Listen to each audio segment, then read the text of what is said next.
আজকে আমি হাদিস পড়ছি বিকাল বেলা বাসায়, আশ্চর্য কথা শুনেন। একটা ছোট্ট বিষয়, আপনি এটারে আপনার কাছে মনে হবে একটা ছোট্ট বিষয়।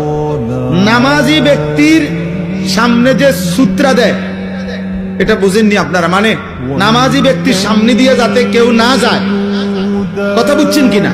এই সামনে একটা ছোট কাঠি কিছু একটা দেয় না মানুষ, সূত্রা, এই যে সূত্রা কয় আরবিতে, মানে নামাজি ব্যক্তির সামনে কমপক্ষে সেজদার জায়গাটুকু পার করে একটা কিছু থাকা, যাতে করে এই নামাজির এই সামনে কোন মুসলমান যাতে কি না যায়। তো নবীজি বলছেন, যদি কোনো ব্যক্তি জানতো যে নামাজি ব্যক্তির সামনে দিয়ে অতিক্রম করা কি পরিমাণ গুনাহ, যদি এটা বুঝতো তাইলে প্রয়োজনে 40 বছর টানা দাঁড়াইয়া থাকে। এক হাদিস।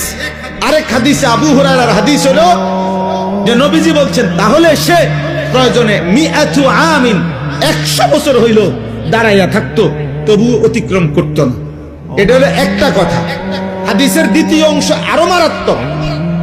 এই সামান্য এই বিষয়টা যে নামাজি ব্যক্তির সামনে দিয়ে যেন অতিক্রম না করে, নবীজি বলেন, তোমাদের নামাজের সামনে যদি কেউ অতিক্রম করতে চায়, তোমরা তাকে হাত দিয়ে প্রয়োজনে বাধা দাও। যদি বাধা না মানে, তাহলে তুমি তোমার শক্তি প্রয়োগ করো, মানে হাত জোর করে ধরে রাখো, যেন কোনোভাবে তোমার হাত ধাক্কাইয়া সে যাইতে না পারে।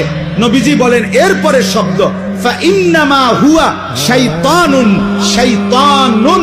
খোদার কসম, নবী বলে, এই সামনে দিয়ে যে লোকটা চলে যাইতেছে নিশ্চয়ই সে শয়তান। কারে বলছে? এ মানুষ এটারে বলছে এটা শয়তান।